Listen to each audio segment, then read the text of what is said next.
One of the keys to effectiveness in the world of work is your ability to communicate. Communicate effectively and well. You spend as much as 75% of your time communicating and interacting with other people. There are two forms of communication. The first form is the way you talk to yourself, dialogue with yourself, think, and plan. The second form of communication is the way you interact with others.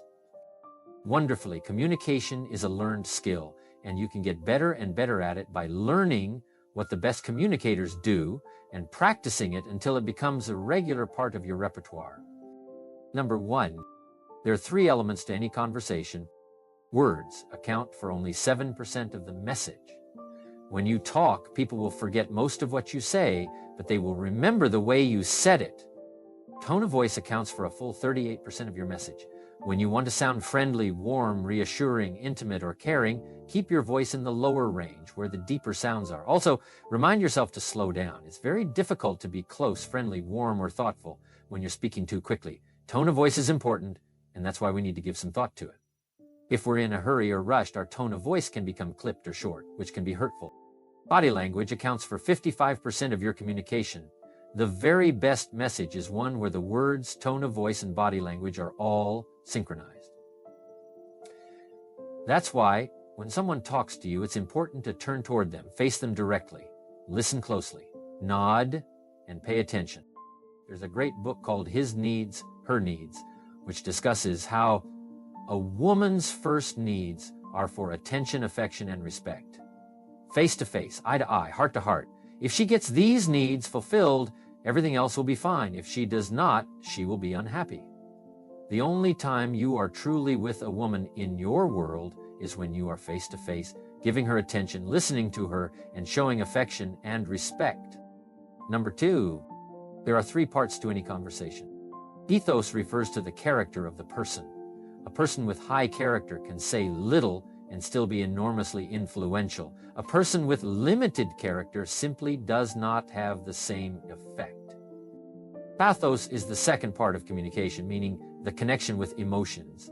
We connect with emotions when we tune in, focus on the person, their problems, and their needs. There's a wonderful quote that says, if every person who complains about their problems could come from all corners of the earth and pile their problems in a heap, and if each person could see the size and gravity of the problems of others, they would sneak forward, shamefacedly take their petty problems away, and creep into the night. Logos refers to the factual content of the conversation. In selling, for example, you establish rapport, ethos, identify the underlying problem or need, pathos, and only then do you talk about your product or service, logos. Number three, there are four basic personality styles. Relators. These individuals are quiet, self-contained, and not particularly expressive. They are sensitive, people-oriented, and concerned about others' opinions. In the extreme, a relator will be hypersensitive to the opinions of others, unable to act without external approval. Communicating with a relator requires a slow, low-key, easygoing, and friendly approach, almost warm and fuzzy. Their greatest concern is, let's get along and be friends. You'll find relators in nursing, social services, teaching, child development, psychology, personnel, or counseling, fields where relationships are key. Analyzers, these individuals are not so concerned with people, but rather with accuracy and details. Their primary concern is, let's be accurate. Analyzers, who are fastidious and detail-oriented, gravitate toward fields like accounting, computers, engineering, and bookkeeping. Any field where problems don't talk back. The directors, these individuals are focused on results. Their primary concern is, let's get results, get to the bottom line, cut to the chase. Who reads Success Magazine, Business Week, Forbes, and books on achievement? The directors. They are the go-getters, the ones who kick you know what and then take name. Expressives, socializers, outgoing, direct, valuable, and very people-oriented. Expressives often become managers or executives. They have highly integrated personalities, balancing a strong focus on people with a strong focus on achievement and getting things done. Everyone you meet fits into one of these four quadrants or groups. No matter your communication style, 3/4 of the people you meet will be something else. There's no right or wrong, better or worse style. The key to effective communication is listening to identify the person's style and then practicing personality flexibility. to get along with different types of people. Interestingly, whatever style you are, the person most ideal for you is often the exact opposite. Nature demands balance in temperament, ensuring that opposites in a relationship or marriage provide balance. Number 4, a balanced dialogue is crucial. In an ideal conversation, each person gets a chance to talk and a chance to listen. There should be about 10 to 15% of easy silences, just comfortable. People are comfortable with silence.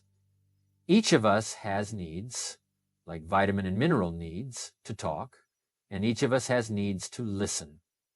However, some people need to talk 70% of the time, while others also need to talk 70% of the time. This leads to constant clashes, because both are trying to get their talking out. The worst-case scenario is when incompatibility sets in within a relationship, and both individuals only need to talk 10 or 15% of the time. This results in vast gaps of uncomfortable silence. At this point, the two people may not have very much in common anymore. Number 5, the key to communication is to question for clarification. If you have any doubt at all, ask, "How do you mean?" or "How do you mean exactly?" Then just pause and wait. It is almost impossible for the other person not to answer this question. When you ask, "How do you mean?" the other person cannot stop himself or herself from responding more extensively. Follow up with other open-ended questions and keep the conversation rolling. The way to overcome your shyness is very simple. Tune into the other person, ask questions, and then listen carefully to the answers. Focus on encouraging the other person to talk about themselves. In fact, I'll give you a secret for success in life. Seek first to understand, then to be understood. Number 6, acknowledge and agree. Good conversationalists are active conversationalists. They are not sitting there passively like fence posts. They are engaged. Active listening is very, very important. Put down the magazine or newspaper, turn off the television set, lean in and be fully present. Number 7, listen attentively. When you listen, the other person's feeling of personal value increases. You can actually make another person feel terrific about themselves by listening in a warm, genuine, caring way to everything they have to say. The more each person listens to the other, the more positive and happy they feel, and the stronger the bond of affection becomes between them. The opposite of listening is ignoring. The fastest way to turn someone off, hurt their feelings, and make them feel slighted or angry is to simply ignore what they're saying or interrupt them mid-thought. Studies show that men are 95% more likely to interrupt a woman than a woman is to interrupt a man. The more you listen to another person, the more they trust and believe in you. Number 8, paraphrase the speaker's words in your own word. By paraphrasing the speaker's words, you demonstrate in no uncertain terms that you are genuinely paying attention and making every effort to understand their thoughts or feelings. This is where you prove that you are really listening. So, paraphrase in your own words. Take the time to paraphrase and think about paraphrasing while you're listening, and you'll always be a better listener. Number 9, pause before replying. When you pause, you accomplish 3 goals simultaneously. First, you avoid the risk of interrupting if the other person is just catching their breath before continuing. Second, you show that you are giving careful consideration to their words by not jumping in at the earliest opportunity. Third, pausing actually helps you hear the other person better. By pausing, you mark yourself as a brilliant conversationalist. All successful people are excellent communicators. So how do you communicate more effectively with others? Be impeccable with your word. This is a profound communication principle. Being impeccable with your word means speaking with integrity, saying what you mean and meaning what you say. Words have the power to create or destroy, so it's wise to choose them carefully and consider their impact before putting them out into the world. Before you speak or write, ask yourself 4 questions. Is it necessary? Is it true? Is it kind? Is it helpful? When you say frivolous, untrue, mean, or unhelpful things, you don't create trust or connection with the other person. Many people are careless with their language, but the words you use either lift up your energy and creativity or diminish your talents. Look at the great business builders, humanitarians, and artists. They were so careful with their words, and their words lifted people up. They used the language of leadership. The words you use act as a framework or stained glass window through which you see the world. Your language forms your beliefs. If deep down you believe in scarcity and think, I'll never have more than the salary I'm making, then you won't start a business or read books on financial mastery, because deep inside, you would ask yourself, what would be the point? I'm not one of those people. If you want to rewire your identity, then you absolutely must dial into this first point about what legendary leaders do in terms of the way they speak, getting your precision of language right. How did the great military generals get their armies to go out there on fire? It was through their words. Your words to yourself, to your team, to your customers, and to your loved ones are world class and incredibly important. This leads me to the next communication skill, which is probably the most critical skill for everyone on the planet to master, the skill of effective listening. Now, the undeniable truth is that we pretend we're listening, but we're really just thinking about what we're going to say next. We're so worried about getting our point across that we pay very little attention to what the other person is actually trying to say. If you aren't really listening and responding to what the other person is actually saying, then ultimately all you're really doing is having a conversation with yourself. Here's an invaluable tip. Whenever you're having an important conversation, let them go first. Let them empty themselves out first. First, be curious. How did they come to feel this way? How did they develop this point of view? What is it that they need you to hear? Now, this takes a commitment to really want to know what the other person is experiencing and needing. Having worked with couples, corporate teams, and diverse community groups, I've seen that it takes time for people to really feel they've been heard. But if you invest the time and the intention to do that, they will then be ready to hear you, what you're experiencing, what you're needing, and what you're wanting. Sometimes, even when you've done your best to listen closely to someone, you may not have fully understood what they were trying to say. That's why it's so important to double-check and make sure you truly grasp their meaning. The easiest way to do that is, before you respond, say, "So, what I'm hearing you say is," and then repeat back what you believe they were saying. This allows them to clarify any misunderstandings before you reply. Number 3, speak your truth. The conversation you're most resistant to having is the conversation you most need to have. All too often we get hurt or upset by someone, and society almost teaches us not to speak up. Many of us think, well, if I say something, I might lose the relationship and end up alone. It's almost like non-communication born of fear. But the most effective human beings on the planet all have one thing in common.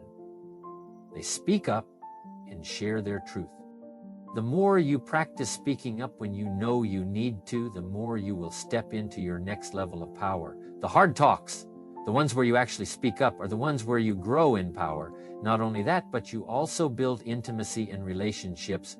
When you tell someone how you're feeling and what's most important to you, whether it's in a professional or personal context, you create a gateway for the other person to open up as well. Then you have two mature individuals discussing what truly matters. Instead of sidestepping the truth, you can say whatever you want, so long as you say it with respect. If your friend is late for dinner and punctuality is important to you, lashing out at them with, "Why were you late? I'm angry," will only put them into attack mode, making them defensive. But if you say, Johnny or Ravi or whoever, "Thank you so much for joining me for dinner. Before we get started and enjoy this incredible meal, if I may, I'd like to share something with deep respect.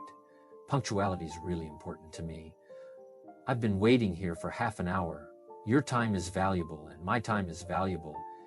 I'd be ever so grateful if, when we get together, you'd respect my time just as I want to respect yours." When you say it with respect, if the person is healthy rather than toxic, they will appreciate your honesty. You are also teaching them that punctuality matters. The second tactic is this: you can say anything, so long as you say it with love and respect. Number 4, if you want to make yourself articulate, then not only should you read, but you should also write down what you think. Thinking makes you win the battles you undertake, and those could be battles for good things. If you can think, speak, and write, you are absolutely deadly. Nothing can get in your way. That's why you learn to write. I know many people who have been staggeringly successful, and one thing is clear: you don't want to argue with them unless you have your points organized. Otherwise, you're going to look like and be an absolute idiot. If you're going to speak effectively, you have to know far more than just what you're talking about in that moment. To do that, you have to do a lot of reading. A great talk isn't just a package presentation given to a group. Because there isn't just a group, there are individuals, and you talk to them. When I speak to an audience, I always speak to people one at a time. That makes it easier because you already know how to talk to a person. Just look at an individual and say something. You can tell if they're engaged, confused, interested, angry, or bored. They give you feedback on how you're doing, even if they're not speaking. They nod, shift positions, look at you in different ways, and you can pull all that in to gauge and adjust how you're addressing the entire audience. The last thing I'd say is this: having the aim to be a good communicator is a great start, but there isn't anything you can do that will make you more competent in every area of your life than learning to communicate well. The people I've watched who have been spectacularly successful, do they have skills? Clearly. That's a minimum precondition. But whenever they negotiate, they are successful. That doesn't mean they just win. If you're a truly great negotiator, everybody walks away from the negotiation thrilled. And when that happens, people line up to do things with you.